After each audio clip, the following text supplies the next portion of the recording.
good morning, good day, and good evening. I am, as always, your host, Brody Robertson. This is episode, I want to say, 120. Yes. Yes, it is. And, I was supposed to have a guest on today, but as you can probably tell by the fact that there is no guest here, that didn't happen. So, if you go back to last week's episode, I mentioned, I don't know, at some point during that show, I mentioned that Nick from the Linux experiment was going to be on. That is still going to be happening. It's just been delayed for a couple of weeks because he's got, like, real life stuff to deal with. So he wasn't going to be able to use his, like, normal camera, normal microphone. And we could have done the podcast still, but if I'm going to bring Nick on, then I actually want to do it properly. I want him to actually be able to use the gear he would normally use and not really have to, like, inconvenience him with dealing with the real life stuff and also dealing with being on the podcast at the same time. So yeah, that's gonna happen. I think at this stage the recording should be towards the end of the month. So I want to say like episode 122. Don't quote me on that, but I want to say like 122, 123, unless things end up moving and it has to change again. But I don't really have any plans to go and do that. I do have a couple of actually right now I've got one guest episode lined up. I do want to get more into doing the guest stuff like I was doing back a couple months ago. I just need to actually send out DMs to people, and then they will generally say yes. So, yeah. I'm not going to say who's coming on just in case they end up pulling out, and, you know, when it's actually fully planned out, then you'll find out when the episode actually comes out. But all I will say is they are basically at the forefront of their field inside of the open source space. That might give you some ideas about who I'm talking about, but you will work it out when you see it. Now, speaking of things that are not FOSS, Guess What Project finally died. And I honestly thought that it already was. I didn't realize it was still, like, actually shipping with Windows. Internet Explorer dies today. This is today as of June 16th, 2022. 2022.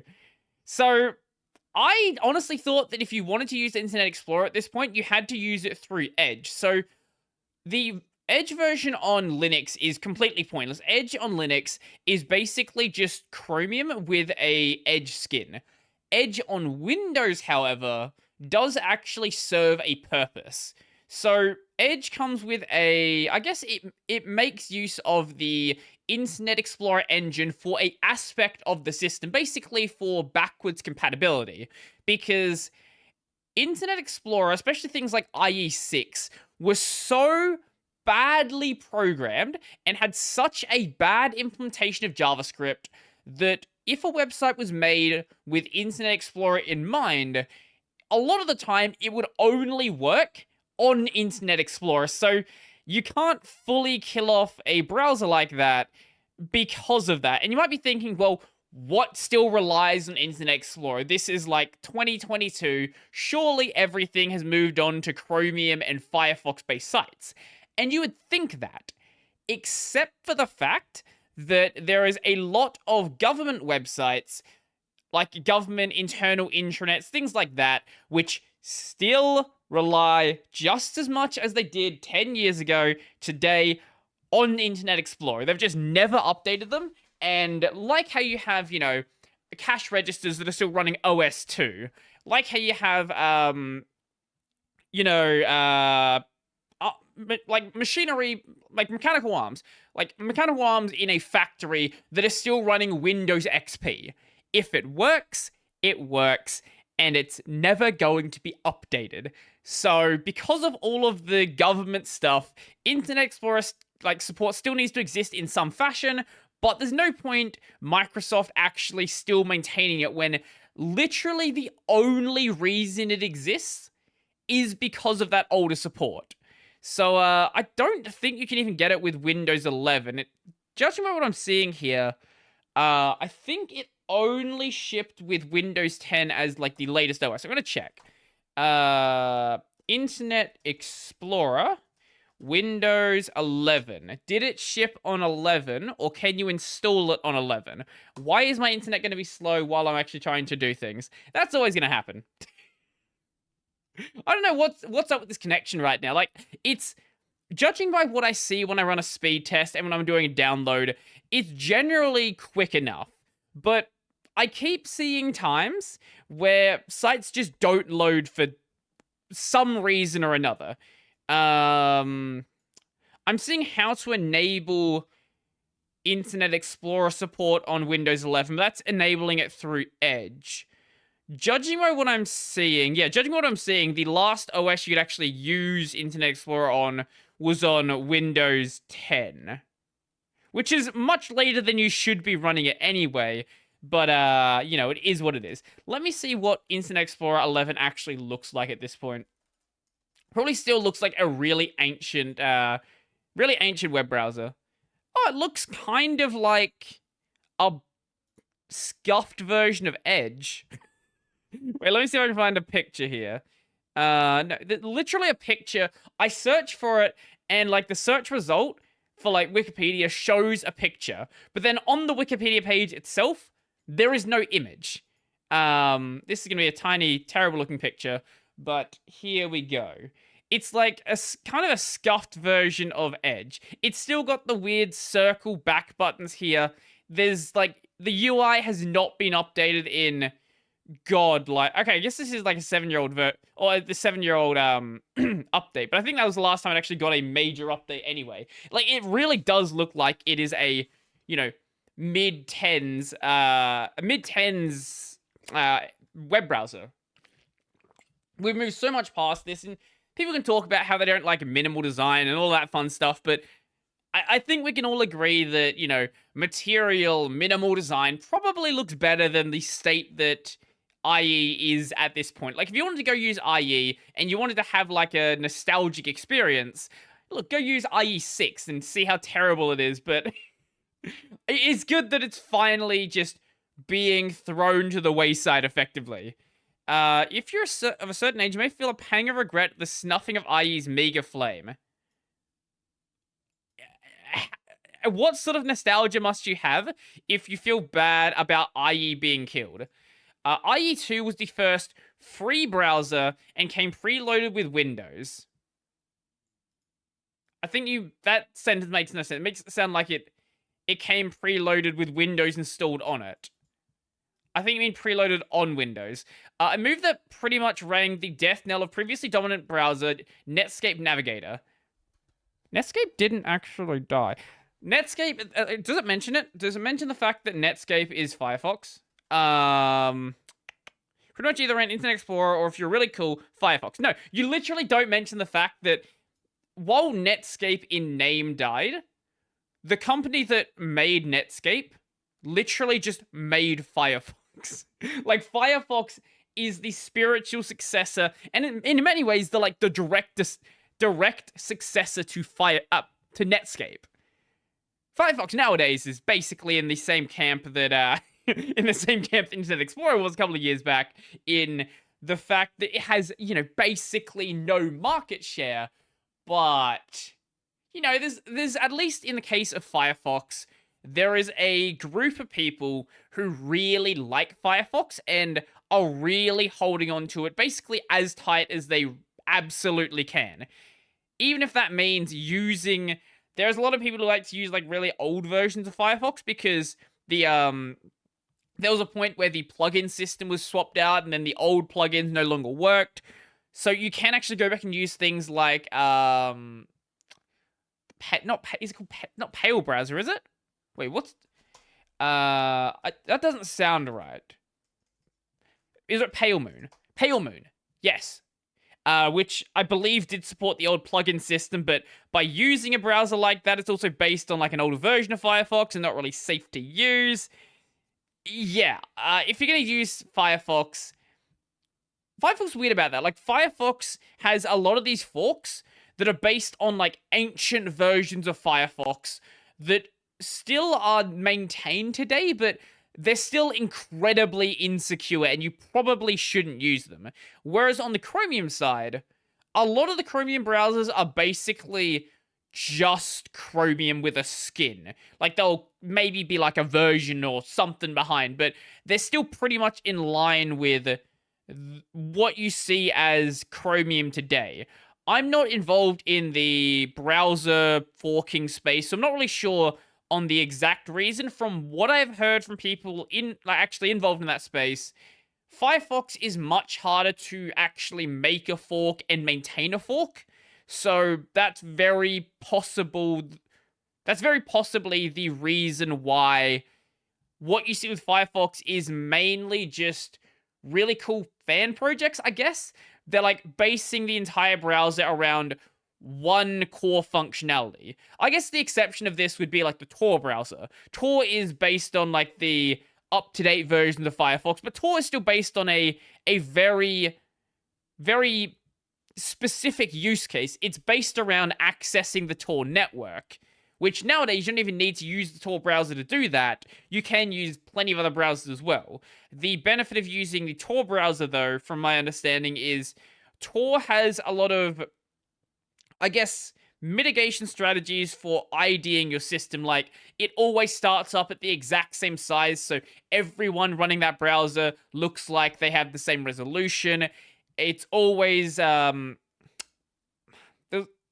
are some, I can't remember the exact details, but it's got a lot of, the user agent string. The user agent string makes it look like a standard version of Firefox, not the Tor version, because if you made it look like the Tor version, then it would be very obvious because, not many people relative to, the regular version of Firefox are using the Tor version. So if you had a user agent string that demonstrated that, then it would look kind of weird. Brave does the same thing, actually, where Brave used to have a specific Brave user agent string. I was gonna say Brave now has a user agent string that makes it look like Chromium, but mine is showing up as Firefox. I don't know if this is just a weird Linux thing. Or maybe I don't think I modified my user agent string. Wait, does Brave always just show up as Firefox? I thought it showed up as base Chromium, or like Google Chrome. I actually had no idea it was like that. I think it would be a better idea to show up as Chromium. The problem with showing up as Firefox is there's a lot of sites out there which, seemingly for no reason, will just say that Firefox is not a supported browser, that Firefox is like an out-of-date browser, and you should be using something new. Actually, wait, hold up, I'm seeing this again. Mozilla and also... Oh, no, I read that wrong. No, okay, it's showing up as Chrome, but there's something else being noticed as Mozilla. Okay, ignore what I said. That's just me completely misunderstanding it. Honestly, it might be a better idea to not even bother showing up as Linux, showing up just as a Windows system. But, your user agent string is only one part of what you would use to ID your system. But if you're trying to mitigate its usability as an ID tool, you'd want to use basically the most generic, most basic understanding of what the user agent string would be. Like, this is Chrome running on Windows. I guess 10 would still be the most popular. It's maybe like a version behind, things like that. Never have a user agent string that tells anything important about the system, or anything unique about the system. The more unique it is, the more of a unique identifier it's going to be. But speaking of Firefox and speaking of browsers, I guess we can talk about what Firefox recently rolled out. Firefox rolls out what they are dubbing the Total Cookie Protection. Now, this is being enabled by default to all users worldwide. Like with a lot of the things that Mozilla will do, they will typically test them on a small subgroup. So if you go into Firefox, you can actually opt into being in studies and in test cases, things like that. and every so often, some feature will roll out that they want to actually go and mess around with. Whether it's like they did a while back, injecting adverts into your search history, which is still there, injecting like affiliate links like Brave's done before, things like that. You'd be entirely opt-in, and it would even tell you, like, on that page, I think it's in your about config, maybe it's one of the other about pages, but it'll tell you exactly which ones you're currently enrolled in, and if you want to, like, drop out of any of them, then you are totally free to do that, which is probably the best way to handle testing things out with the users. Let people decide if they want to be involved in testing altogether, and then if you do add them to one of the lists, then let them decide they actually want to go and leave the list. Anyway, this is starting today, which is as of 2 days ago, I guess my time? So, like, I guess, yeah, Tuesday. I was going to say, like, the 14th, but it literally says the 14th here. Take back your privacy. Starting today, Firefox is rolling out total cookie protection by default to all Firefox users worldwide, making Firefox the most private and secure major browser across Windows, Mac, and Linux. Now, honestly, I would argue that it probably was already that beforehand anyway, but I guess this does make it certainly better. I guess with the exception of the Tor browser, but Tor is built on Firefox, so you can argue whether you should treat that as a separate thing or not, but I would say you probably should. Whether it's applying for a student loan, seeking treatment or advice through a healthcare site, or browsing an online dating app, massive amounts of personal information is online. Massive amounts of your personal information is online. I missed a word. And this data is leaking all over the web.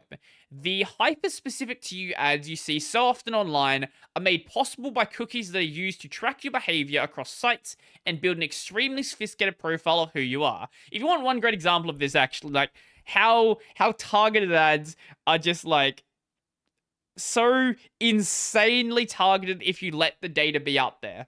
So I was browsing YouTube, and YouTube gives you a good understanding of the kinds of information you are being targeted with. So right now, I get ads for the Pokemon TCG because I watch Pokemon videos every so often. I don't care about TCG, so it sort of missed me on that front, but it's got me on the Pokemon front. I get ads regarding fatigue, and there's right now an ad going around Australia saying that, like, hey, if you're fatigued, you shouldn't drive. Think about the people that you're going to leave behind if you crash. And I get ads for Bunnings. That's basically my ads. It's pinpointed me down so fucking much.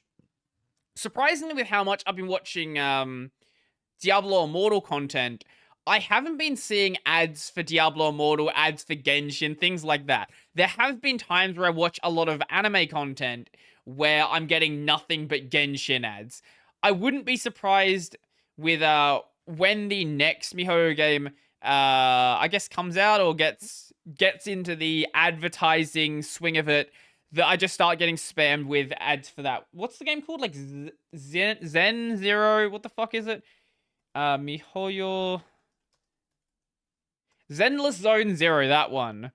The one where the only male character they showed in one of the trailers was a furry.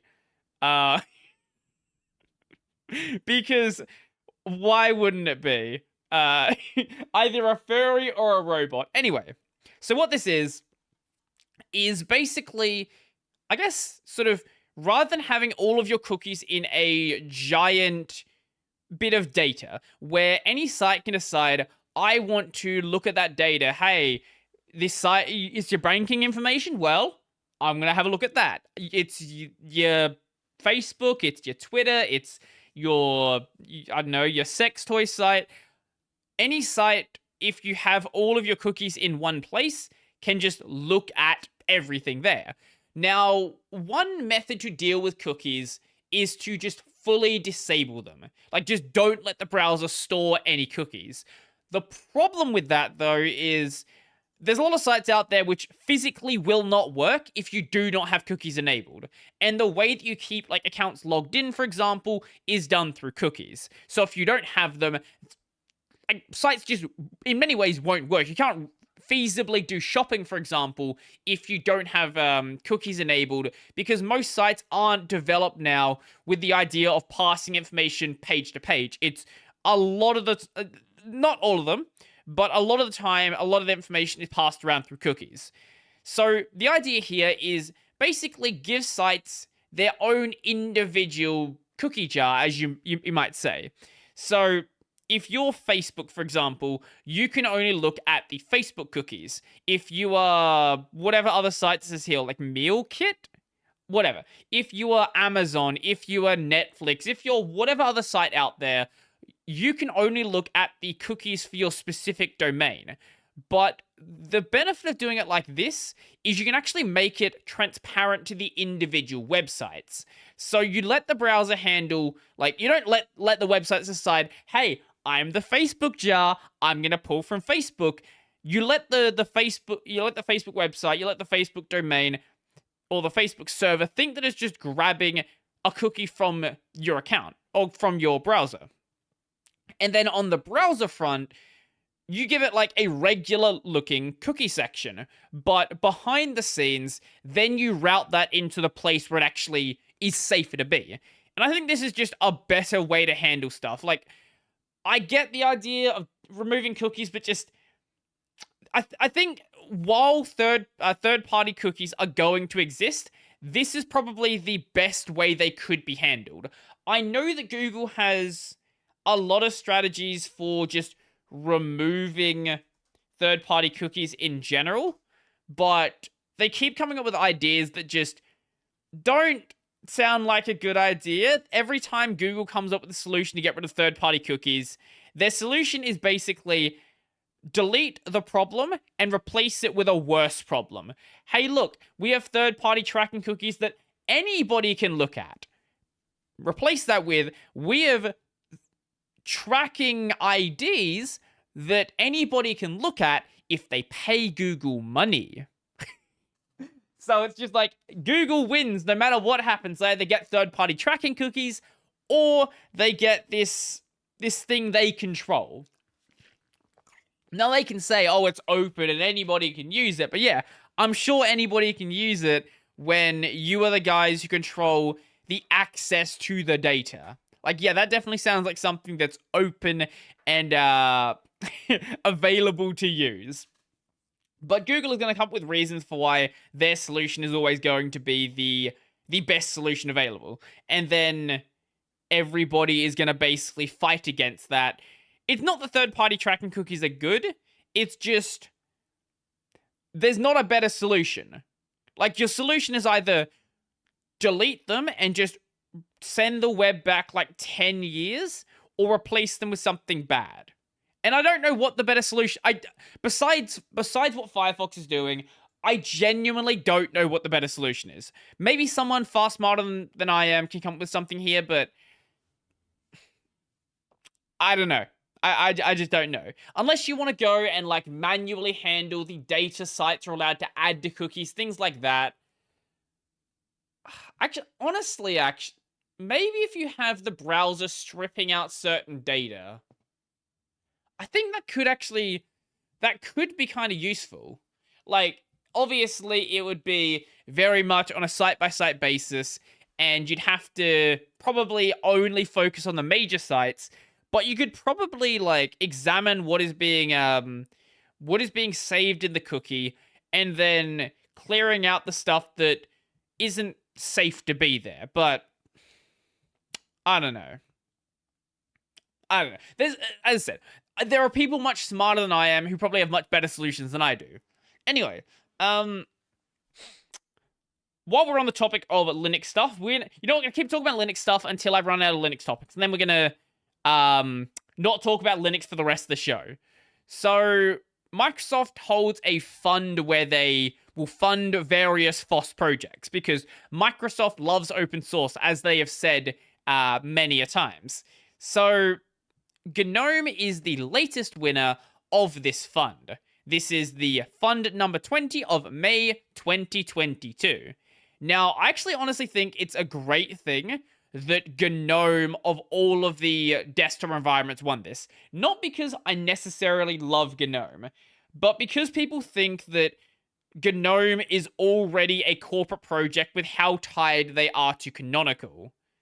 So, no matter how much money that Microsoft gives them, like, you can't make the like opinion of GNOME any worse.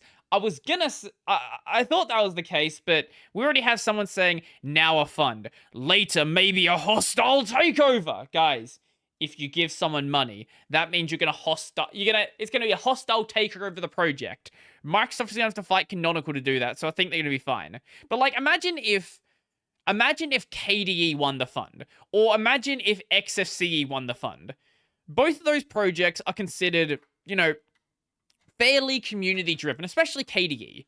Like, KDE, for what it is, being basically the second biggest desktop environment on Linux, it's a community project, and everyone sort of looks at it as a community project. Now, imagine if all of a sudden Microsoft is giving you money. Well, you're going to have a lot of people who already don't like KDE who are going to say, hey, look, you're now owned by Microsoft, guys. You're owned by Microsoft. So, look, this is good. Who won the previous fund? Let's have a look. They didn't update the page yet, so it doesn't actually say that.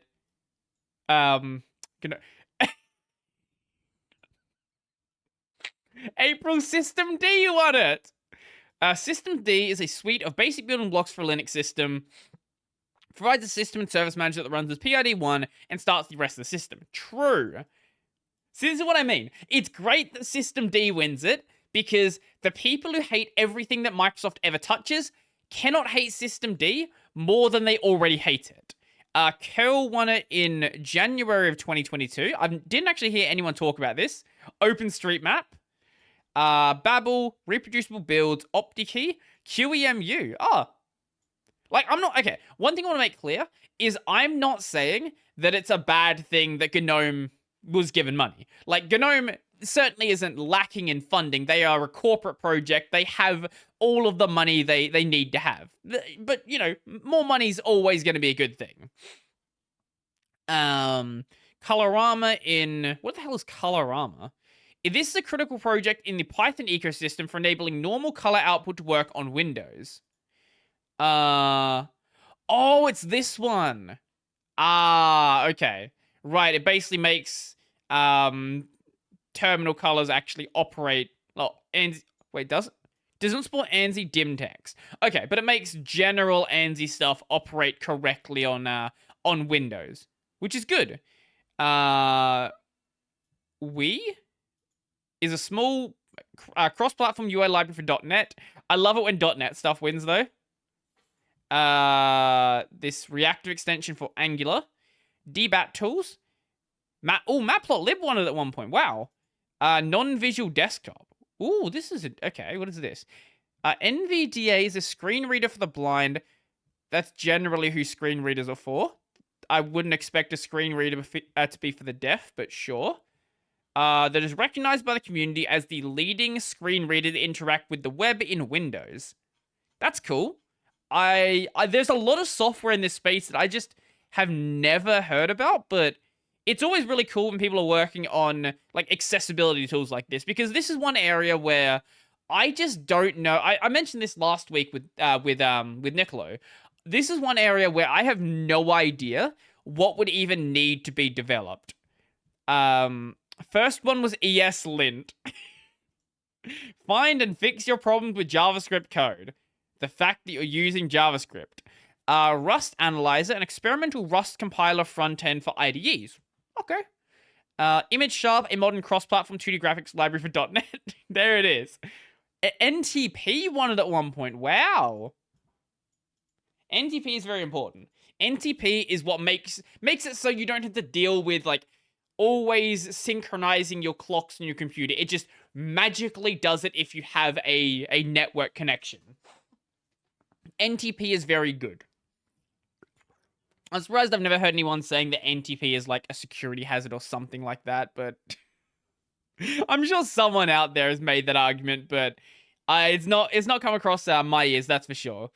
And speaking of things that probably shouldn't have come across my ears, I'm going to show you possibly the dumbest advice or dumbest suggestion and dumbest Linux user I have ever seen. Someone who just shouldn't be allowed to use Linux.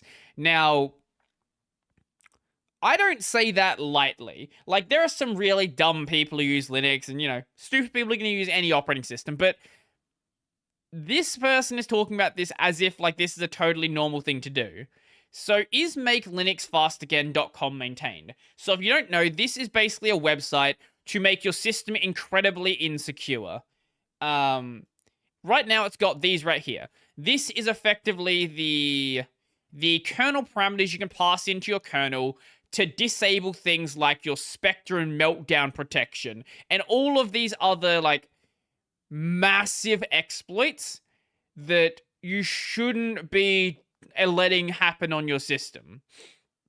So, is MakeLinuxFastAgain.com maintained? Basically asking, hey, if I go and add these to my kernel parameters, is this going to do what I think it does? Is this going to make my system incredibly insecure?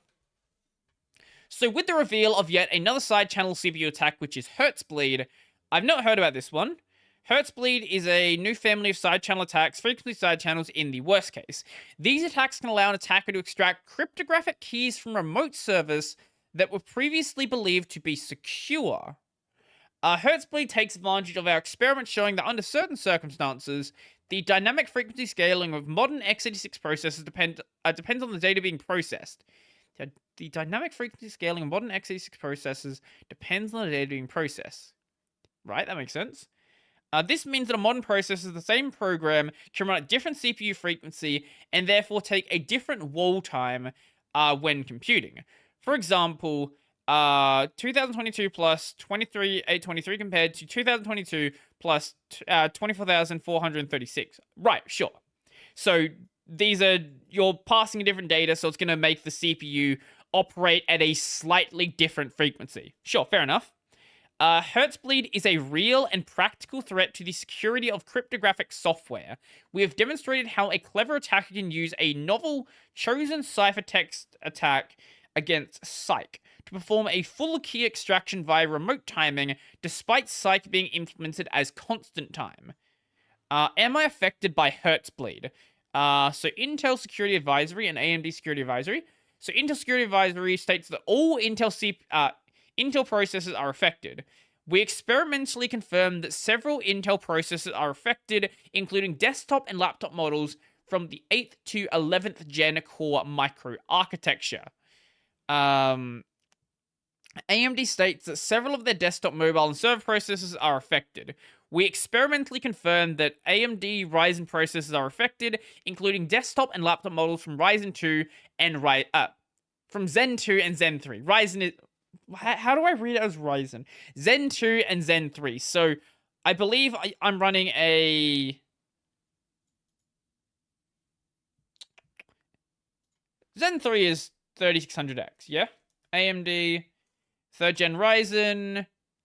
Yes. Yes, they don't do stupid numbering. So, the Zen 3, the 3 in Zen 3 is the 3000. Fair enough. Other processor vendors, e.g. ARM, also implement frequency scaling in their products and were made aware of Hertzbleed. However, we have not confirmed if they are or are not affected by Hertzbleed. Well, you'll know if they're affected if they release patches. Is there an assigned CVE? These ones here. Is Hertzbleed a bug? No, the root cause of Hertzbleed is dynamic frequency scaling, a feature of modern processors to reduce power consumption during low CPU loads and to ensure the state stays below power and thermal limits during high CPU loads. Wouldn't this... Well, this feature here is one of the things that helps your CPU not drain ridiculous amounts of power. I know there are some places like, I think, doesn't California have weird laws regarding how much a CPU can pull? Like, how much an entire system can pull. I feel like this would probably make hitting those thresholds a little bit harder to actually make. Anyway, so these things are good. Make sure that you let things get dealt with. So let's see. On the desktop side, Athlon X4, Threadripper Pro, 2nd and 3rd gen Ryzen, 7th gen AMD A series APUs, 2000, 3000, and 4000 series. Yeah, okay. Basically everything that people actually care about. On the server side, AMD EPYC 1st and 2nd gen. On the mobile side, 2000, 3000, 3000 with or without graphics, 4000 and 5000. So what this person did is they took this website, curl, make links fast again, and then they run it with curl. And what they do is add it into their grub config. Because it's a single tenant machine, and I don't need all these various mitigations for L1 and L2 cache snooping and stuff to be enabled. Okay, maybe I should leave them enabled, but I'm free to do what I want, right? You are free to do what you want, but you're also free to jump off of a building. And you probably shouldn't do that either. So, okay, there's a couple of problems here. First problem, disabling these things is a terrible idea because they are actually exploitable in the real world. If they weren't exploitable in the real world, fine, sure, whatever.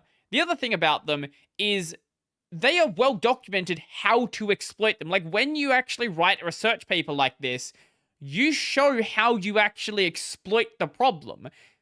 The reason why it always takes so long to, like, for the information for these to come out is because they deal with, like, the manufacturers first. They pass the information along.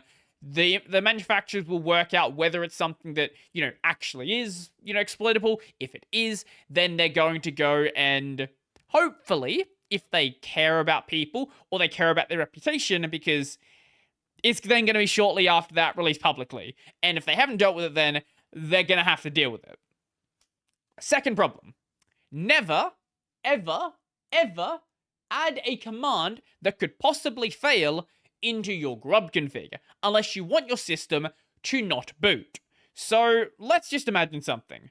Let's imagine you replace what shows up with this website here with, let's say, I don't know, there's someone in here that mentioned something fun.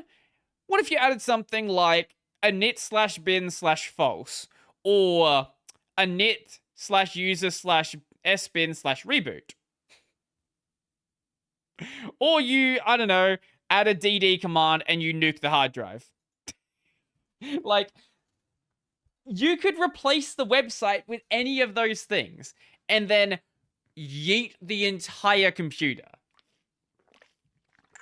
And it's gonna look like, you know, your hardware's broken because your bootloader will not function. Like, your system is just, especially if you put reboot on. Like, reboot's an interesting one. Like, if it was just like, hey, have garbage text here, Grub would still probably do something. But if you were to go and make the system reboot, because what you're doing here is changing your init system with reboot. If you did that, your system would just be in a boot loop. And it wouldn't look like anything is working. This is the worst idea you could, like, doing this is the worst idea you could ever possibly do. Let alone the fact that, you know, if the site goes down, then your boot command is going to be, or your kernel parameters is going to be full of just completely garbled text. It's going to be full of a ton of HTML. And, you know, Grub's not exactly great at handling HTML. Terrible idea. Never do this. If you want to go and use these parameters from this website, I don't think you should, but if you want to do that, copy and paste into the file. It is not a good idea, but it's at least a better idea than what this person was doing. You should never be allowed to use a Linux computer if you actually do this. You shouldn't be allowed to use a computer. You're a danger to yourself if this is something you think is reasonable to do. What's this? I don't think anyone from the kernel side can do much about Hertz bleed. The only solution would be to have a syscall that unilaterally fixes the CPU frequency governor and temporarily disables turbo boosting on the CPU. Always doing that is such a hilarious bad idea. It's not going to happen. That'd triple every single computer. Triple every single computer's power usage. I imagine the only way this is probably going to be addressed is with a microcode update. So those guys who don't want to install microcode because they think the microcode is going to backdoor their CPU. Yeah, they're the only ones going to be affected.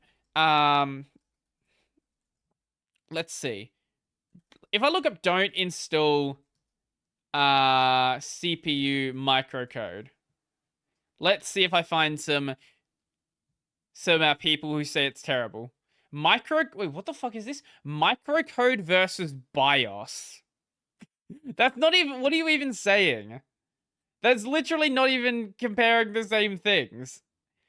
Like if you go to, if you deal with a lot of the like hardcore ThinkPad people, there is a surprising number of people out there who think that you shouldn't install your like microcode updates because you're loading proprietary code, and proprietary code is inherently bad, except for the fact the CPU already has built-in proprietary code. But let's not think about that problem because that's too complex to think about. That's too complex to think about. It makes the problem too difficult, and we're just not gonna worry about it. Speaking of things that you probably shouldn't worry about, or maybe should, depending on who you are. If you're like me, probably not worry about it. The Bitcoin price, which is not doing very very good, you might say. Not doing very good, doing horrendous is maybe another way to put it. Let's have a look at coin market cap. Now, by the time that you're seeing this, look, the market might be in a much better state or a much worse state, but it's not in a good state right now. Look, it's 4% up. Guys, it's 4% up. It's totally not completely ruined. You can't see anything now because my capture broke. Why did it do that? Bitcoin. Look at how totally fine this is, guys. If you look at the day chart, look, it's great. Everything's good. And then we go to the 7-day chart. And we go to the month chart. Go to the 3-month chart. Go to the year chart. Let's go all time. Well. Well, we are currently in the span of, what is this? Since November of 2021, Bitcoin has dropped by, what, 67-ish? It's lost 67% of its value.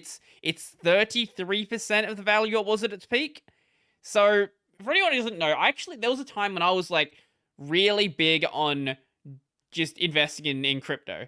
And I bought in around about here, I want to say. Something like that, yeah.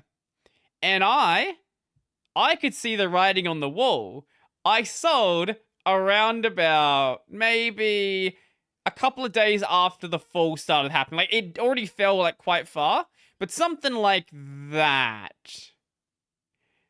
From here to here. And there was a lot of people. Like, this right here, if you look at the time when this happened. So, here, right here. This is around about when COVID started. So, markets were down. Look at this. It's down, like, it's literally half the value. Like, that's crazy. So, it goes from 10,000 to 5,000. Then people saw how low it went. And they're like, wow, Bitcoin's gone, like, it's gone up so high back in 2017. It's gone high here. This is the time where we start dumping money into the market. And, like big investors started doing it as well, and regular people. And then, whew! And that happened. But the problem is that this is what we call in the real world as a bubble. And bubbles tend to pop. So we got to we got to here. What is this? This is the end of 2021.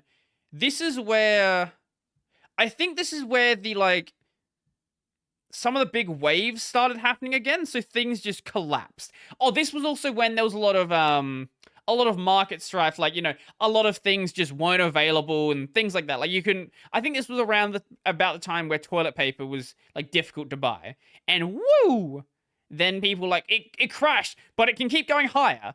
And then money went back in, things happened, went all the way back up. Then it took us to the end of 2021. But this is around about when like NFTs and crazy shit started happening, and also people being very worried about, you know, a recession that's probably going to happen. And, you know, here's the thing about investing money. Typically, investing money does not pay your bills. So when you have like rent payments and car payments and mortgage payments, what you're going to do is you're probably going to start selling stuff off. And the more that people sell off, the more that this happens. I wouldn't be... Now, this is very much not investing advice. I would not be surprised if Bitcoin by the end of the year is around about the same price it was in 2020. I honestly feel like that's probably gonna happen. It might go even lower, but you see a lot of people, a lot of like crypto people on Twitter right now saying like, hey guys, just keep buying in, buy the dip, buy the dip, buy the dip. Like the dip's, it's going to keep going. It's going to keep going lower. I'm almost certain it's going to keep going lower because people are just dumping so much money out of the market right now. And there's so much focus on all of the scams that are going on right now as well. Like more focus than ever. Normal people are starting to see like how absolutely insane this is. And also a lot of people get very scared when things like this happen. Like, you have that first dip, a lot of people got very scared. You have a second dip. Look, the more times something happens, the more it starts to look like a pattern. And that's what we're starting to see right now. We're seeing a pattern of crypto going down. And we're going from this, like, you know, crazy bull market where literally anything makes money to, you know, you gotta be a bit more intelligent. A bit more intelligent in the way you make your money. Like, here's the thing. When I bought crypto at this point, literally anything except for a rug pull made money. Like, when a lot of people got involved in crypto, this was possibly the worst, like, it's the best and the worst time. It's the best if you're, like, paying attention to what's happening. Like, this is not a natural market. But it's the worst if you're, like, someone who wants to dump your life savings into it and think that, like, this is just gonna go on forever. There was a lot of people who got these, like, really, I guess, what would be a good way to put it? Unnatural expectations or unrealistic expectations on the way a market should be operating. Like, you shouldn't be going up 3 times in value in the span of a year, unless your name is like Amazon and you just like spawned out of existence. Oh, sorry, I said 3 times. I meant 5 times. It's worse. 500% value. That's not normal. And the same thing with a lot of the like yield farming stuff we're seeing. Like, I actually did have a lot of money during this period in yield farming stuff, but that's only, like, a pyramid scheme is only viable when there are stupid people under you that are dumping more money in. A pyramid scheme does not like work when the price looks like this. When it looks like this though, and people are just going fucking insane, you know, pyramid schemes tend to do pretty fucking well. But I have been looking at the market and thinking about whether I want to jump back in, but honestly, I'm very happy that I decided against doing so, because right now it seems like it's going down and it's not going to stop. I don't think I know some people are talking about have like the crypto market is over. Crypto is done. Bitcoin's over. I don't think Bitcoin's over. What I do think is this ridiculous market where literally anything can make you money. This is certainly over. At least for now. Like maybe there'll be a another jump like this. Like, hey, look, 2017, you go from what, $1,000 to, I guess that was even a crazier jump. $1,000 to 13,000 or 17,000 or $20,000. Like that's even more insane. Like this is nothing compared to that. But I'm sure this is where a lot of the early Bitcoin investors also made their money. Like if you'd bought here and you sold here, like you're literally like you could put basically no money in and you're basically a millionaire. If you'd put okay, actually what is that? So 20x returns. If you put $100 in at 20x returns, that's what? $2,000. Yeah? Is that how numbers work? 100 times 20. Yes, that's how numbers work. So if you'd put like, let's say $10,000 in, it goes 20x in a year. $10,000 is 200,000 in a year from literally no work. But this is just like sensible coins. I was even gonna find something, something real stupid. Is this all? Yeah, here we go. Here's one of the coins that I had money in. Here's one of the coins that I had money in. It went from what? What is that? 30th or we'll say a 40th of a wait, decimal. A 1/4000th of a dollar. We'll say that. Yeah. And it went from that up to 1 cent. So it went up by like some fucking ludicrous amount of money. And I think I sold like somewhere around here. Now, I'm not a millionaire because I'm smart enough to know that was incredibly dangerous to put money in, but I'm dumb enough where I didn't dump more money. Like if I knew how genuinely stupid the market was going to be during COVID, I would have put my life savings into it and I would literally be a millionaire because it was so bad. Like this was not a normal market. Like normal markets don't do that. I'm going to check this right now. I'm going to check how much that actually went up by. So 0.004 sorry, 0 divided by 0.001 yeah, there we go.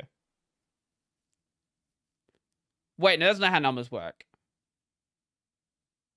No, that's wait, that's not how numbers work. What is 0.0? Yeah, here we go. It is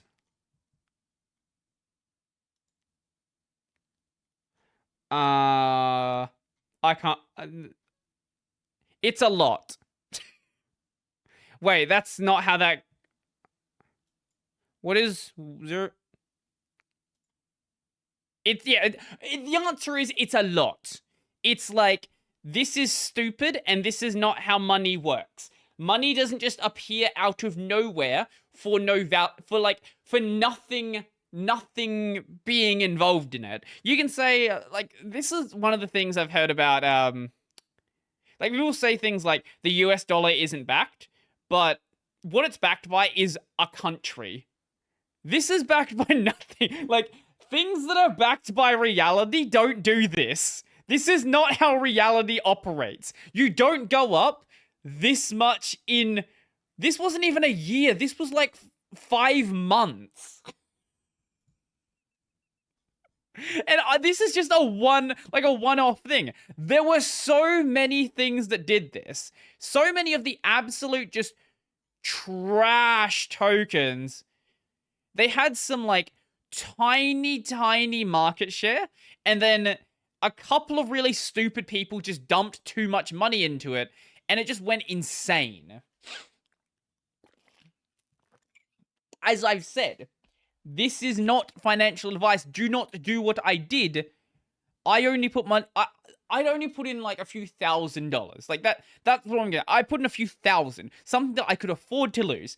But there are people who were convinced that the way that Bitcoin's been operating for the past, 3 years, 2 or 3 years at this point, like this is a normal market. There are people who are convinced that it always goes up. I'm sure you've heard the people saying like $100,000 Bitcoin. Guys, Bitcoin's going to be $100,000 by the end of the year. Pikachu tail. This is one of the funny ones I heard about, actually. That there are a lot of people on Twitter making up like types of graphs. And this right here, this was called a Pikachu tail. And if it's a Pikachu tail, that means it keeps going up.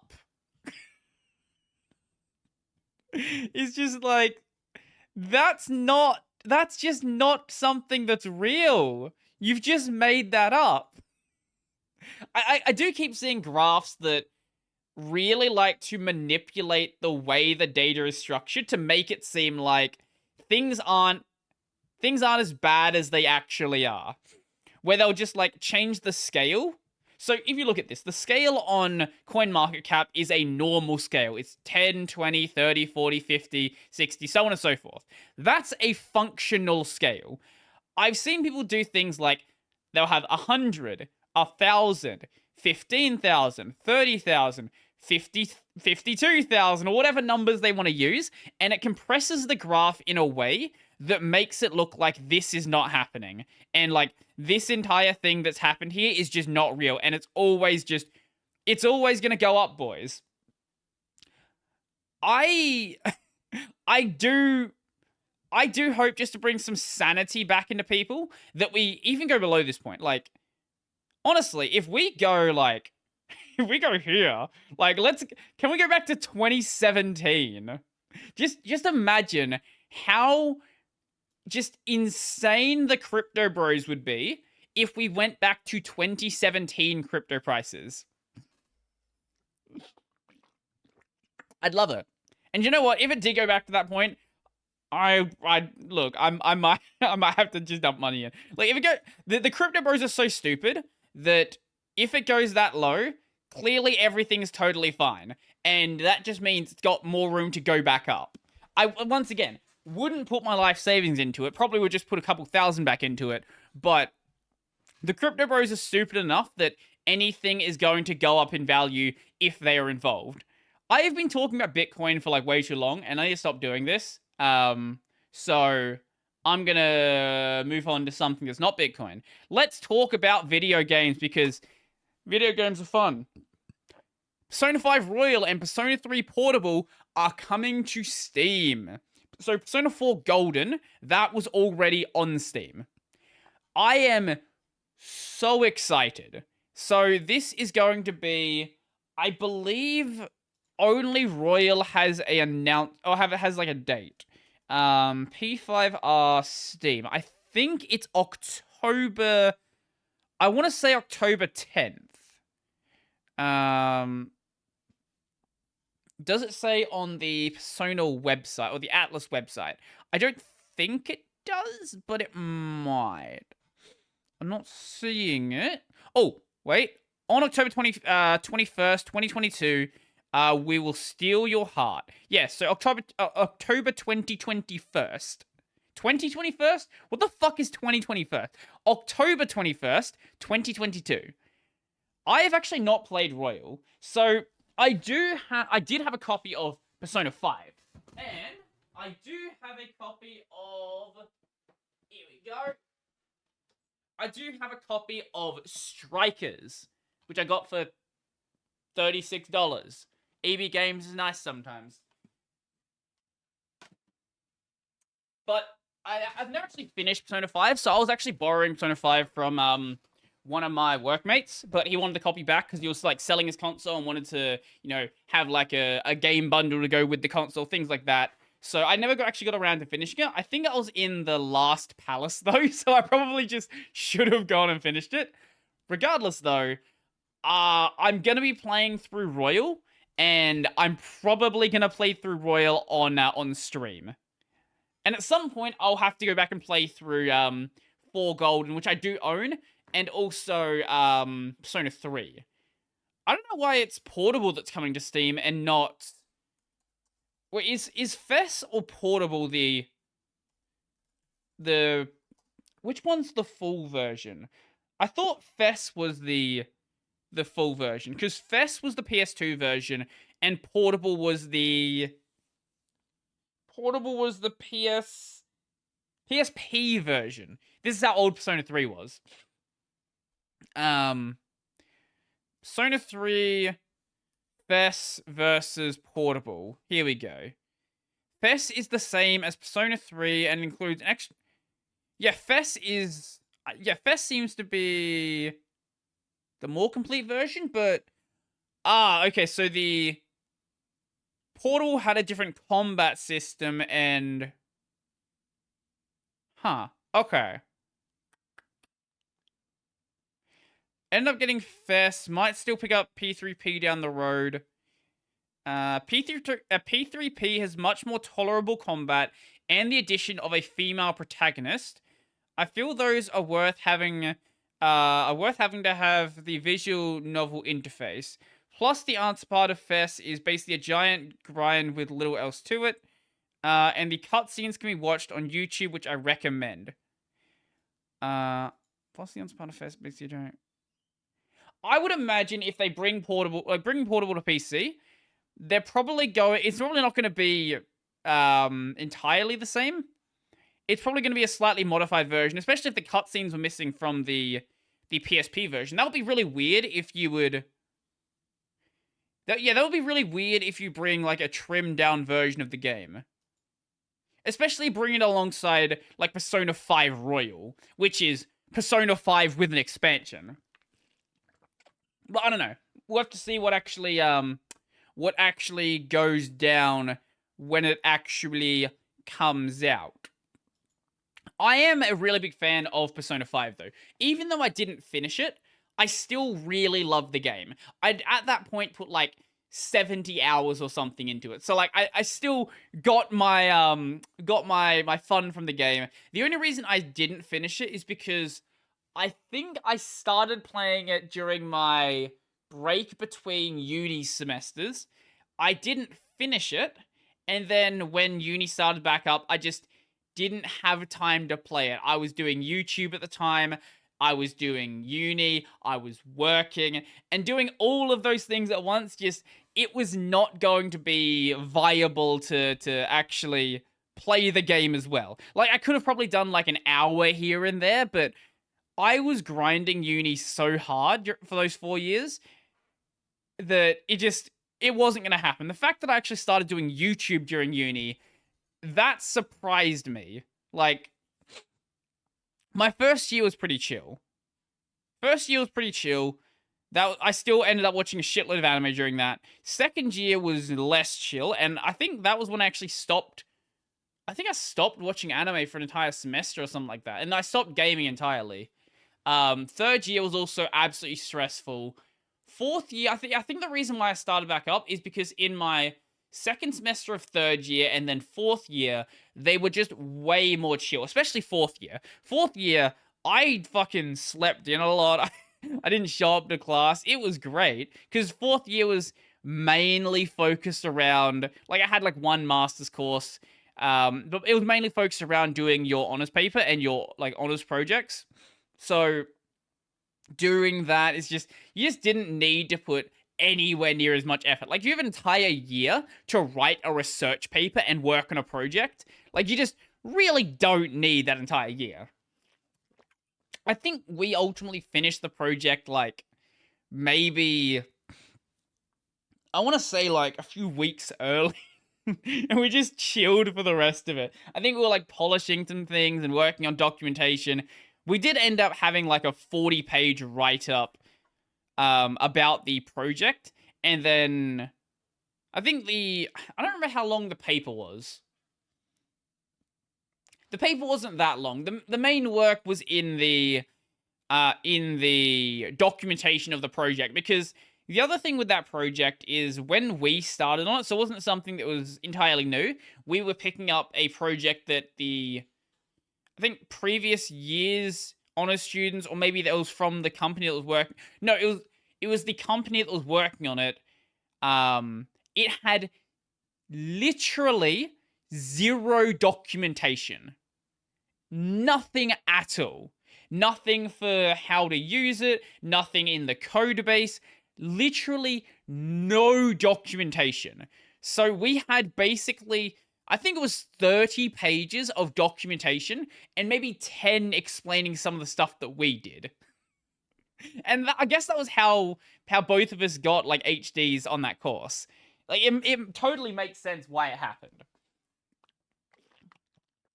And we also kind of were working hard for the scholarships we got. It wasn't like a massive scholarship, it was only a few $1,000s. But like, yeah, we got a super the project itself, like the programming part, very easy.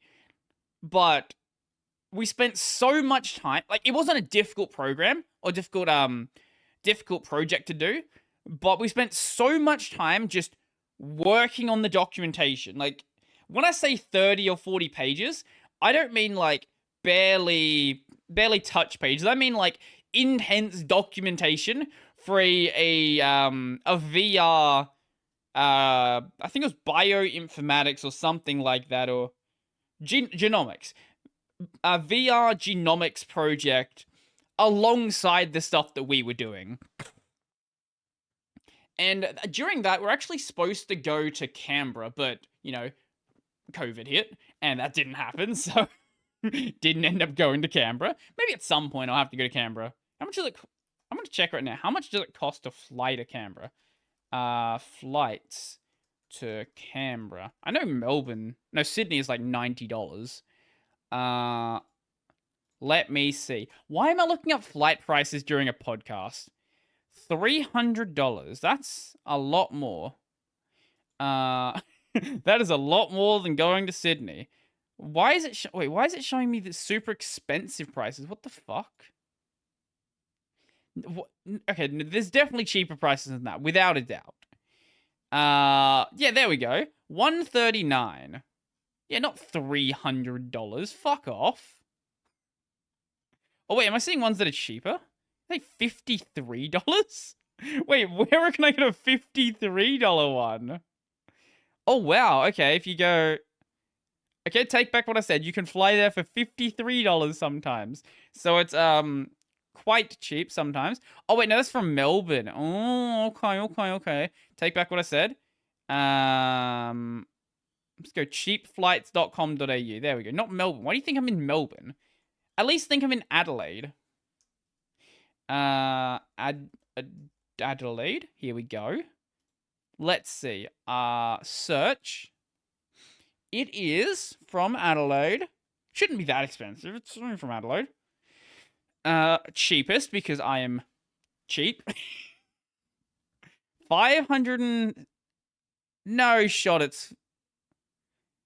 Wait, is it just really expensive from Adelaide? It might actually just be really expensive from Adelaide. Okay. Also... Oh, there are also tomorrow flights. That would also be why.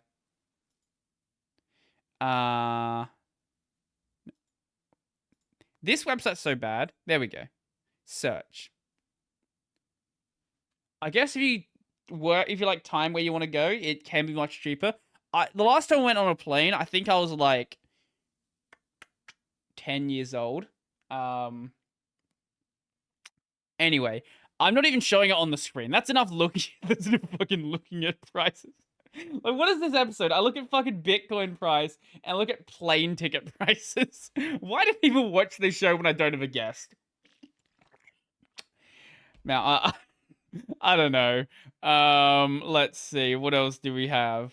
You know what? We're gonna talk about this. So, live action anime movies are a bad idea, and I think we can mostly agree on that. Now, there are some exceptions. The exceptions are anything that Japan makes, But anytime there is an anime movie made outside of Japan, I think 99 out of 100, they're bad. Not necessarily like Dragon Ball Evolution's bad, but generally bad. And Justin Lin is making a One Punch Man movie. Now, if you don't know who Justin Lin is, you are very much you're very much missing out. So I love how The Verge is trying to like talk this up as if it would be like really cool. So the production team sounds solid with Fast and Furious director Justin Lin on deck, along with scriptwriters Scott Rosenberg and Jeff Pinkner, who previously worked on Venom and Jumanji The Next Level. Now, just the fact that it is the Fast and Furious director, it makes me hope that it's going to be so terrible, it's actually fun. Like, imagine the cheesiness of Fast and the Furious brought onto One Punch Man. Honestly, I think it could kind of work.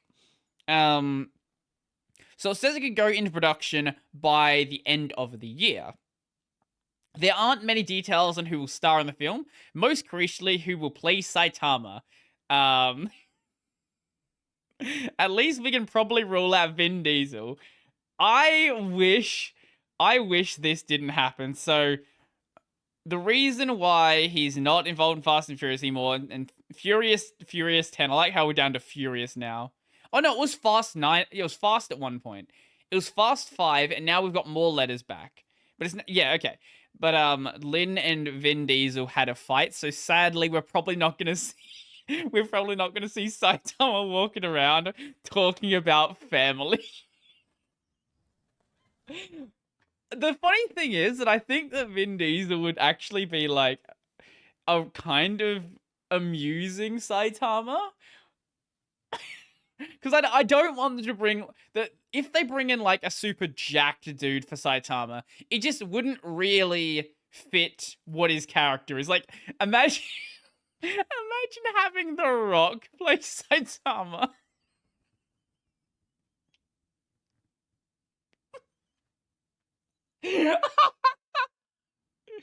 It would be so fucking great, but it would not fit the character whatsoever.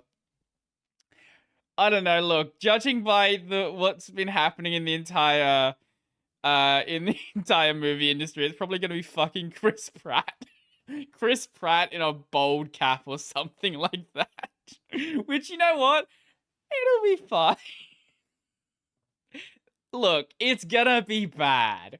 Like, we can see how the Bebop TV series went. We can see how every other time America tries to make anything involving anime, it's bad. There is maybe... What can I think of that's an exception? What's that movie where they... Tom Cruise... What was it? Was it a Tom Cruise movie? Where they just took the idea from a manga and then completely changed the name? Edge of Tomorrow. Yes. Yes, Edge of Tomorrow, which was based off of All You Need Is Kill, which, if you have not read All You Need Is Kill, I highly recommend that you go and read it. It is very, very good.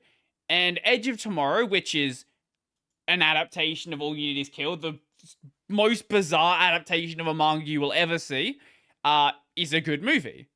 Because they didn't try to make it like an anime movie. They were like, let's take this idea and just do it in a sensible fashion. I just want it to happen. I want this. I hope this project doesn't get cancelled. I want it to happen because it is going to be so entertaining.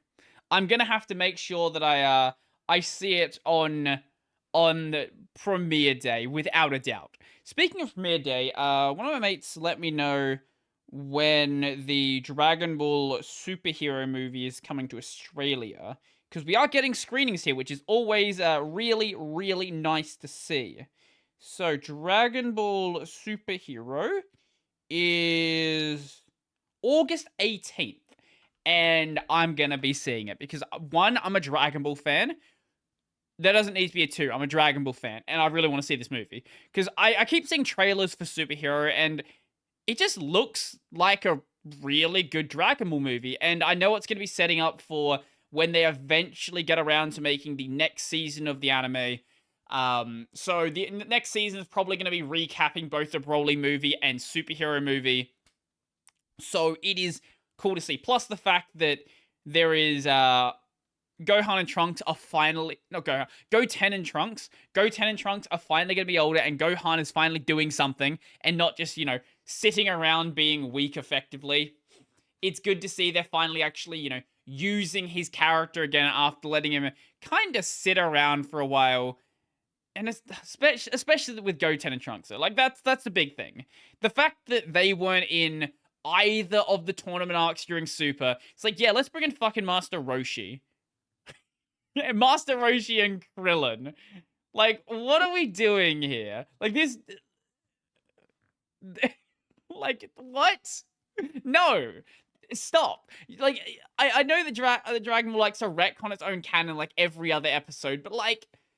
Come on! You've got two Saiyans sitting right here that are really cool characters, and you're like, nah, man. Or even just make the Tournament of Power a couple of more characters and bring them in. Like, why? Why would you do this, Toriyama? Just stop hating Goten and Trunks. Oh, Lord.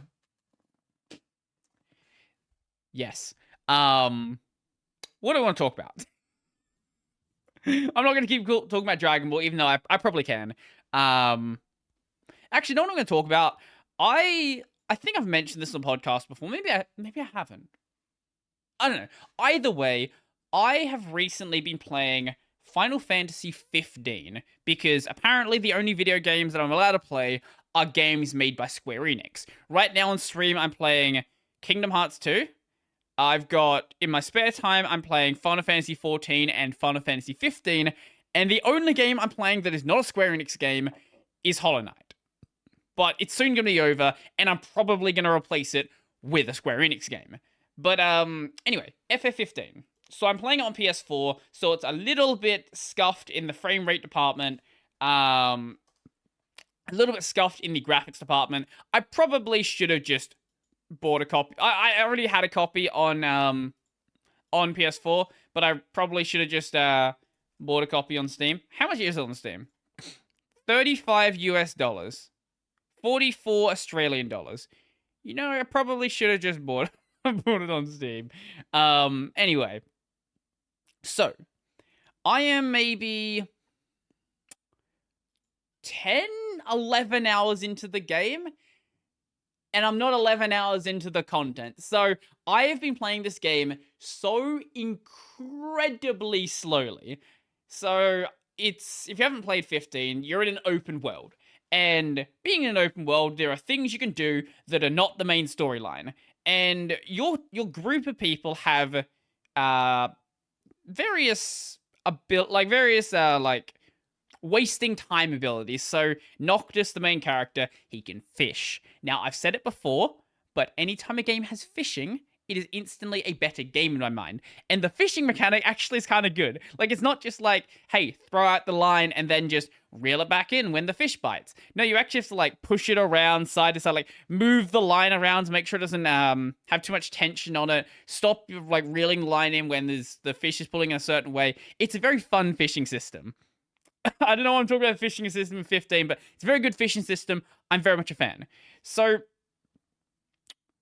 when you get, like, 10 minutes into the story, maybe 15 minutes into the story, and you do the first story quest, then you start unlocking the ability to go anywhere in the first area. So the game's, like, broken up into sections of the map, and you can't explore the entire world, so you have to be in the areas you can be in. So this first area you're in is basically a desert. And whenever you go to any of the restaurants, you can actually pick up these things called hunts. Hunts are basically a way to like get some extra money and go out in the world and kill something. And I just sat around doing all of the hunts in the first area, getting my hunt rank up, and I'm also like way over leveled. So the main story quest right now, I think, is set to be at like level 8, and I'm maybe level 10 or something, because I'm in like chapter 3. Maybe it's a bit higher, like 12. I don't know. My characters are like level 22 or something, like 21 or 22. So I basically ran around the map doing hunts, and as you go around the map, you also find like, collectibles on the ground, like materials and things like that. And I went around the entire first area, finding all of them on the map so I can make sure they're all mapped out, so when they respawn, I can go and grab them again. Now, the way you explore is when you when you actually start the game, you are given a car by your dad. I guess it's your car. I don't know if it's your car. I'm like half paying attention to the story because the story is absolutely insane. I'll get into the story in a moment. But you have a car called the Regalia, and you can use that to drive around the map. Now, during the first chapter, you can only drive on the roads, and that's boring. Half the time, you actually can't drive yourself. You have to let your you have to let your driver drive you around the map. You can like take control of it. You can also like fast travel places as well, but generally you have to just let Ignis do whatever he wants. Chapter 2, you gain the ability to get basically a monster truck. This is how quickly the game just gets ridiculous. When you get the monster truck, it's your regular car. It's just now a monster truck. It's also a convertible monster truck, just to be certain that you know how stupid it is. And then you can just drive around the map like as you want. But during chapter 2, you can only do that during the night. So Ignis, for whatever reason, is afraid of the dark and won't let you drive during the day, but he'll let you drive at night. A bit later in the game, chapter 3 onwards, you can drive whenever you want. But Ignis was just like, no, I drive during the day. You can only drive at night. Even though his reason is like, he wants you to be like, to understand the terrain and understand the environment, which would make more sense if it was flipped around. So he drives during the night and you drive during the day, but whatever.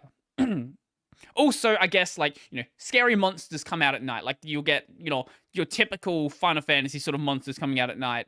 Whereas during the day, it's generally more like the Final Fantasy style of animals.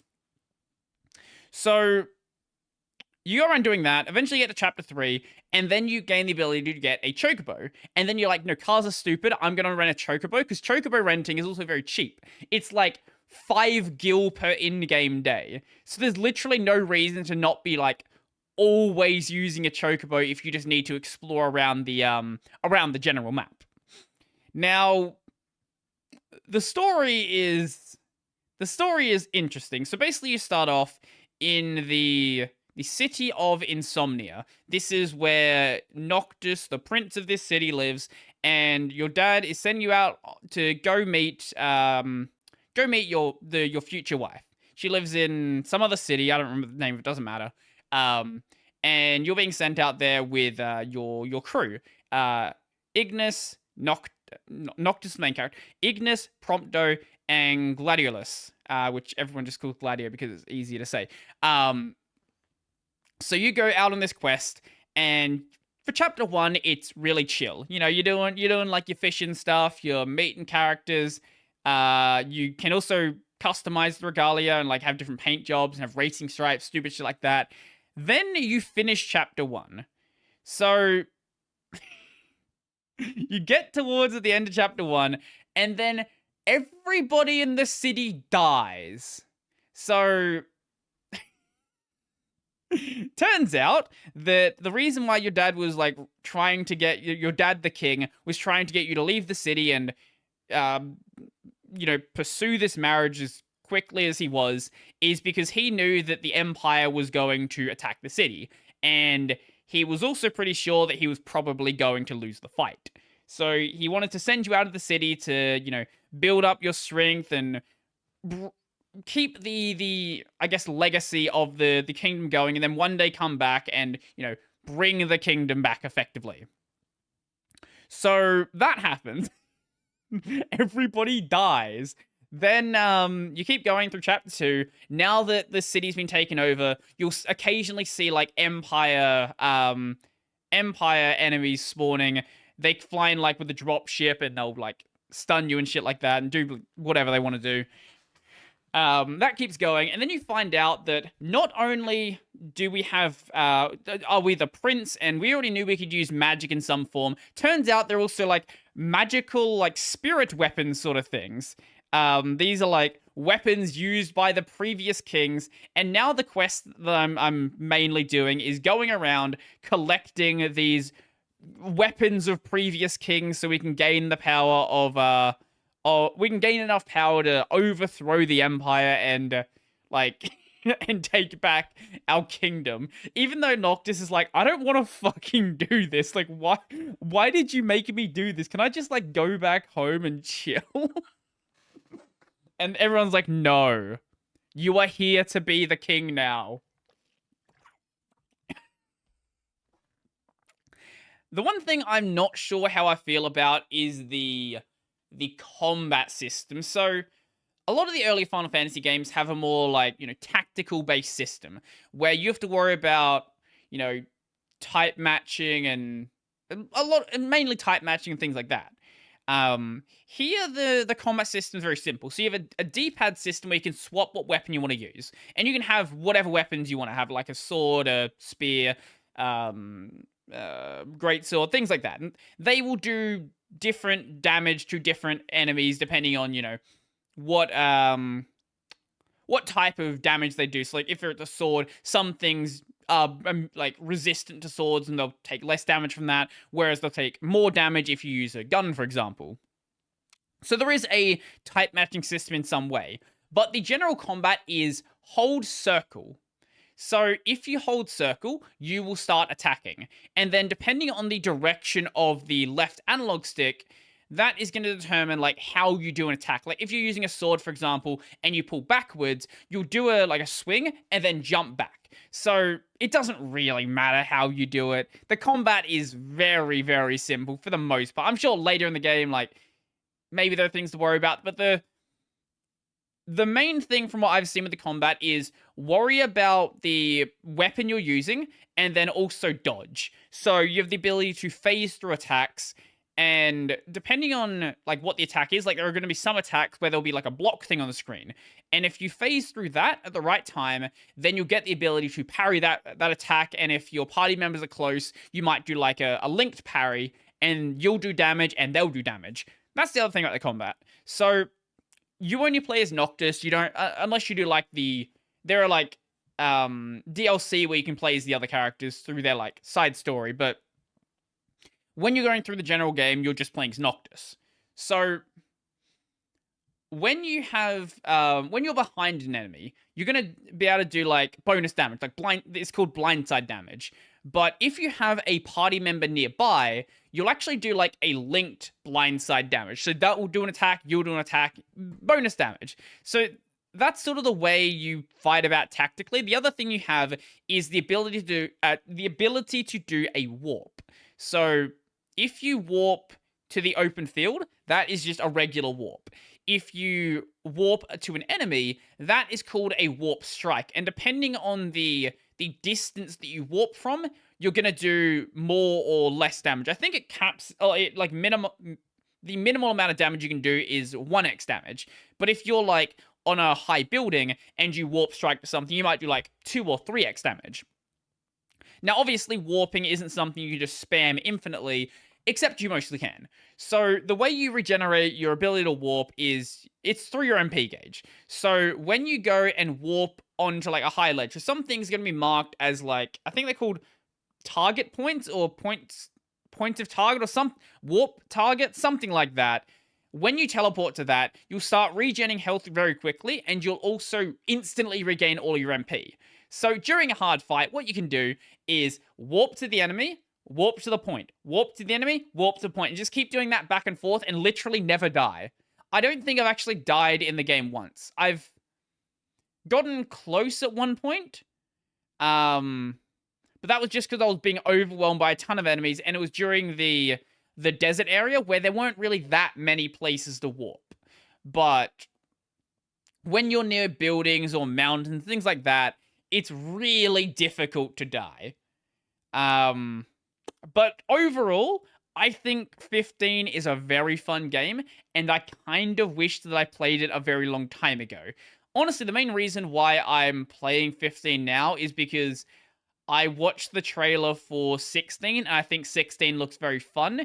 Not that, any of the Final Fantasy games have anything to do with each other, but I just knew it was on my shelf, so I thought I might as well, get around to actually playing it, rather than just, leaving it there and just not worrying about it. But I recommend it, and if you don't know, 16 is being directed by Yoshi P, the director of Final Fantasy 14, and a lot of people are very happy about that. Also, the writers for the game wrote Heaven's Ward, which a lot of people consider to be the best story in all of FF14. I think Heaven's Ward's fine. Like, it's an MMO story at the end of the day. Like, you're always gonna have the problem where you get so distracted by side content, you kind of tend to forget what's happening between MSQ stuff, but I'm sure if I played through the MSQ just going point to point to point, it would have been a absolutely fantastic story. 16, from what I'm seeing, it looks like what would happen if you just turned Final Fantasy 14 into a single player game. Like the design for like Garuda and Ifrit, and the only one that's different is Titan, and I guess yeah, Titan's the only one that's like majorly different, but all of the other icons you would see in 14, they're the exact same basically. And you can definitely see where where the guy involved in the game actually came from. But that's gonna be enough for Final Fantasy. What else do we got here? I say it's enough for Final Fantasy, but I've actually got a Kingdom Hearts 4 topic. Tetsuya Nomura actually did a interview regarding Kingdom Hearts 4 and like its connection with Final Fantasy going forward. So, series is now 20 years old, which is crazy. I didn't realize Kingdom Hearts 1 came out that long ago. Let's see. There were some interesting parts of this. What has been your favorite cliffhanger to see fans' reaction to? The first thing that comes to mind is the ending for the original Kingdom Hearts. I feel like that was really unexpected on the player's part, because people playing that first game probably didn't think the story would continue beyond that.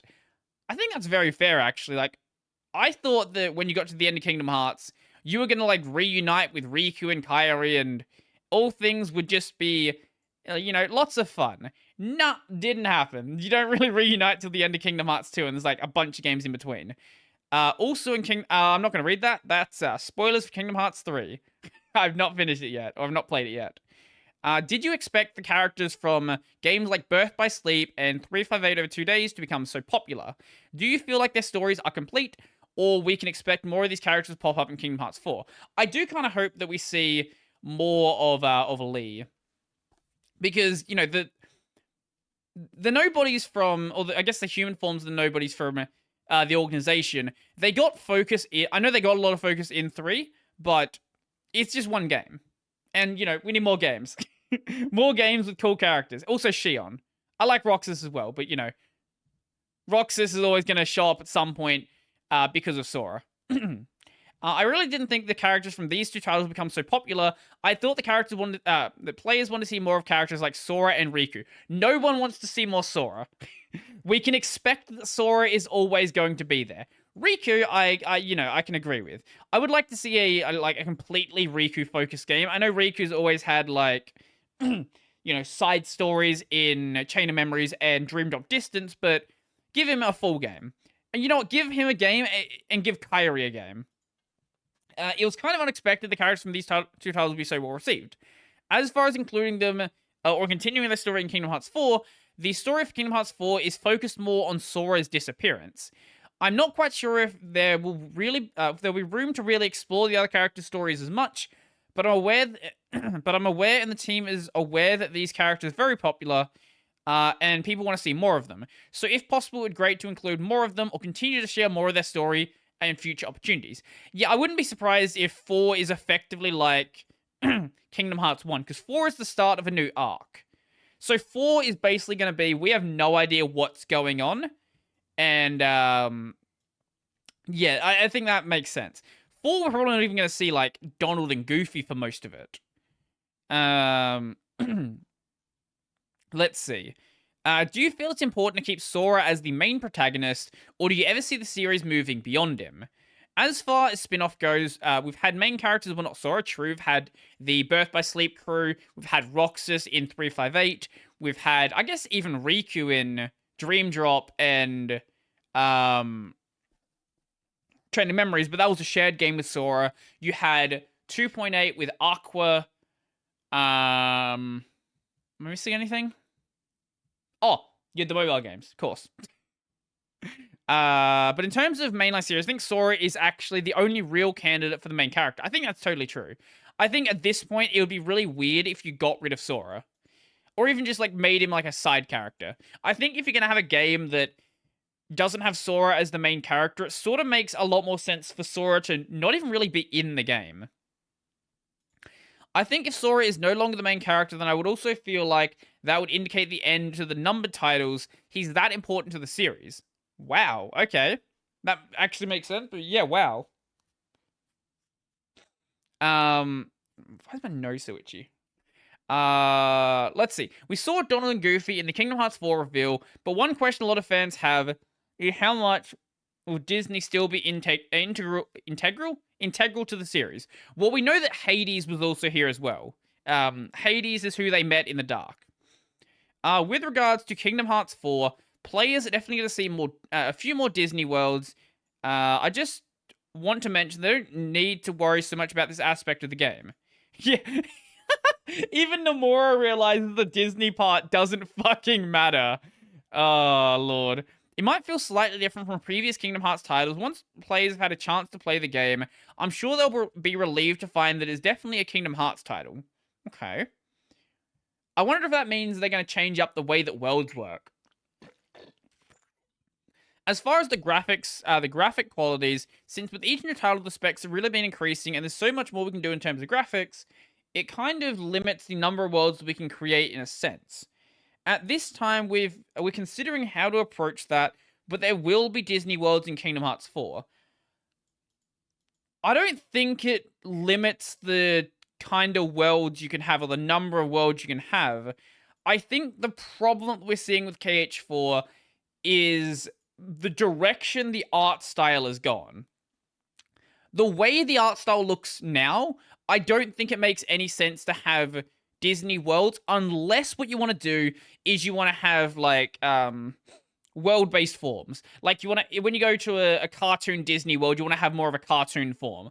I think that would make it work a lot better than just trying to chuck Sora into whatever kids movie people like. Chuck him into Cars. Will we be spending a lot of time in Quadratum? Does having a more realistic setting give you bigger opportunities to try new things with the gameplay? I think it'll be a pretty good amount of time. It is set as the initial base within the game. Oh, okay, so Quadratum's going to be a fairly big world. Okay. So it's probably Quadratum's obviously going to be our hub world. That's very clear. But it's a question of what's actually going to how it's going to be handled. Whether, like, Quadratum's going to have, like, a big story by itself, or what they're going to do. It's pretty clear that it's at least going to be as important as, like, Traverse Town or Hollow Bastion in KH2. I guess Traverse Town in KH2 as well. Twilight Town. Twilight Town in KH2 as well.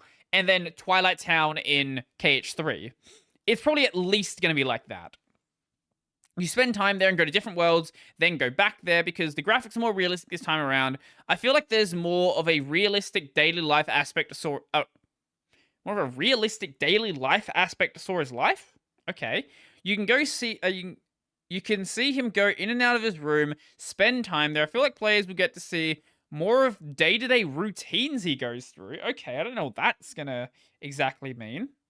As far as worlds go in the go in the past, we've featured a lot of Disney worlds, and among those, the more realistic one was probably Pirates of the Caribbean. Yes, true. This time around, we're spending some time in the actual real world. This was a challenge we had for ourselves just to see how realistic we can make this. And that's something we're working on right now. For now, we can't really dive into any further details than that. Fans have been very concerned about the lack of Final Fantasy characters in newer entries. Do you still want to dial down on the amount of them in the series, or is Kingdom Hearts 4 a chance to bring in more cameos? I would like to see a lot more characters. Like, Noctis, you're probably not going to see because Laser Boy in Kingdom Hearts 3, like the secret boss, he's probably going to be there instead, and they're basically the same character.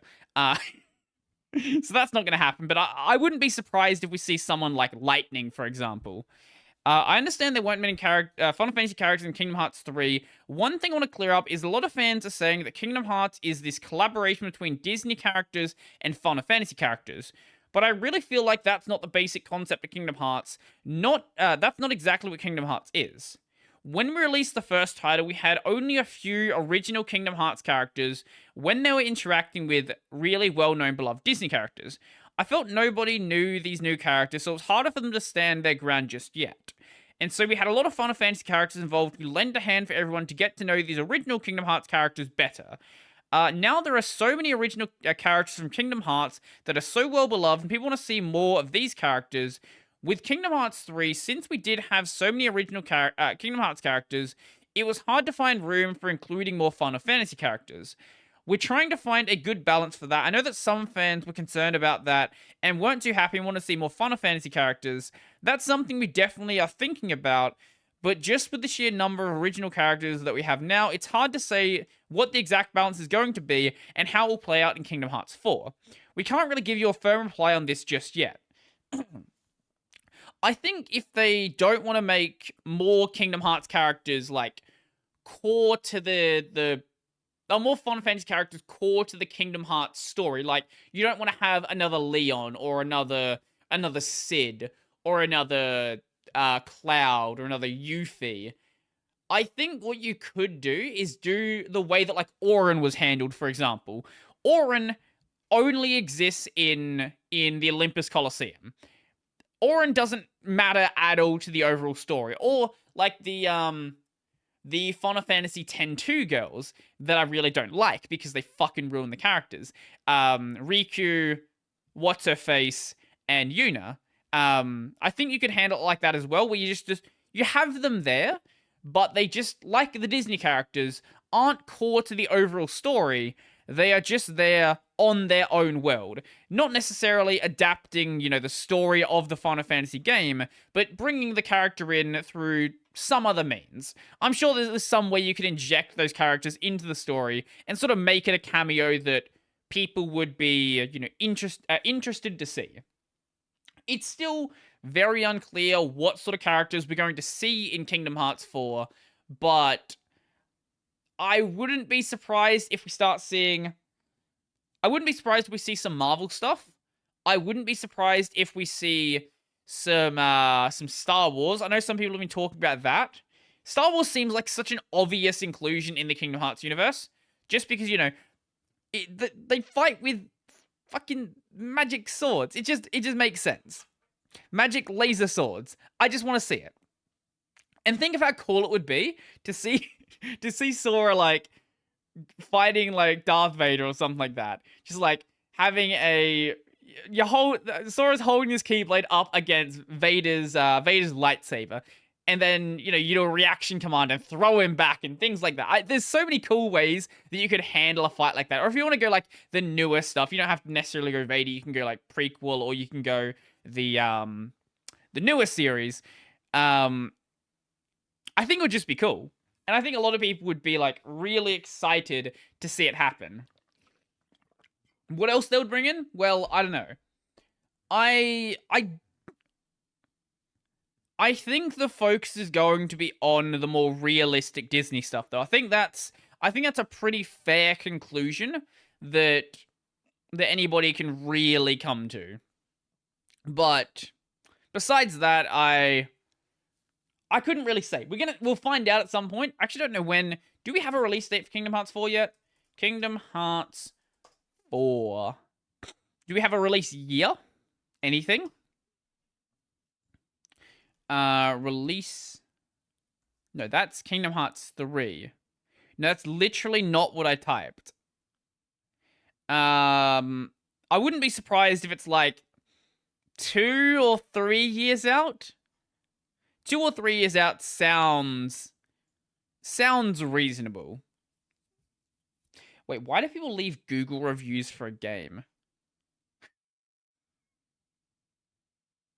Why do people leave Google reviews for a game? What fucking weirdos are you? What I can say is the music is going to be good. I think everybody can probably accept that no matter how good the game is, the music is probably going to be absolutely incredible. And I think that, look, it may not be enough to hold the entire game, but it's certainly enough to make the game at least somewhat tolerable, if nothing else. But yeah. What else do we have? We're gonna do one more topic and then probably end the show, or am I gonna end it now? Oh, you know what? We're gonna talk about the Holoearth. Not that Holoearth, the other Holoearth. This is the stupidest name for a game I've ever seen. So, Cover Corp, the company behind Hololive, they have been working on various Hololive related projects under the banner of Hololive Alternatives. So there is the Hololive Alternative manga. There have been these, like, I guess you'd call them promotional trailers or something like that, which are really, really well animated. There was one that came out, I think 2 or 3 days ago. Let me just check. Hololive Alternative. Yeah, 4 days ago, sorry. The first one was just, I think it was only the JP girls. Then you had another one that came out and it's got some of the EN girls. It still has some of the JP girls as well. It's got the ID girls as well. Basically, it's just, hey, look, there is more to Hololive than just the JP side. And that sort of just acts as like a promotional thing for the Hololive Alternative project. And following those trailers coming out, now we have the Holoearth, which is such a bad name for it. But Holoearth is going to be like I don't know. It says a metaverse game, a metaverse sandbox game. What that actually means, I don't have an answer for you because that doesn't mean anything. It doesn't look like, it looks like a cheap indie game though. It's not like, hey, this is an art style they're going for. It looks like it was thrown together in Unity. Which, for a sandbox metaverse game, honestly sounds about accurate, to be honest. I have no idea if it's gonna be good. It might be a game. I don't know much more about that. It might be a game. Right now, it doesn't seem to be. We have this basic demo here, and that's basically it. Showing off like, jump past it. So it's showing off like a quest dialogue or something like that. Here we go. There? Yeah, so you like run up here, and then there is a thingy where you can get a quest, and then Botan shows up, and it's like, hey, here's a quest. Get a rocket launcher, or whatever. It seems like it's still very much in the, like, alpha stages, and it's really unclear what the game's actually going to be when it is fully fleshed out. But I have no doubt that even if the game is terrible, it's gonna have at least, like, some level of continuing player base just solely for the fact that it is tied to Hololive. No other reason. But it might be good. It might be good. I know that Asmongold saw the trailer for Holoearth and was like, "Hey, I might play that." And you know what? If Asmon plays it, it'll have players for at least a couple of weeks, and maybe after that, it'll have some. But we'll see. It could also just be like Lost Ark, where Lost Ark has like 900,000 players that are all totally human because they never log off and there's always players online, even though every other game follows the exact same cycle except for Lost Ark. Totally isn't a bot farm. Definitely not. Anyway, I'm gonna end the podcast a little bit early because I have things to do and I forgot to do them early.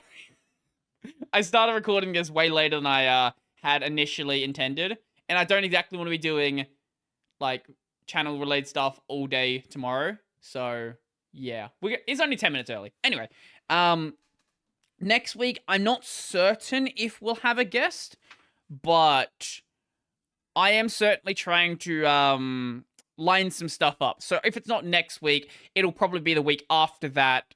Actually, if it's the week after that, it'll be next episode, I think. Maybe. I don't know. It'll be soon. There will be guests, there will be a show, and hopefully what we get is kind of entertaining. So that's going to be pretty much it for me. If you like the podcast, I'm going to go and like it, do all that fun stuff. If you want to go and support my work, there is probably the Patreon link down there as well. I have got a gaming channel that is Brody Robertson Plays. My main channel is Brody Robertson. I do Linux videos and tech videos and things like that. I also have social media. There's Twitter, Mastodon, Brody on Linux. I think you'll find it. If you just look at Brody Robertson, you'll probably find it as well. And yeah, the audio version of this is available anywhere you can find audio podcasts. The video version is available on YouTube. And that's going to be it for me. So, unless I have something more to say, I think that's all I have to say. So, I'm out.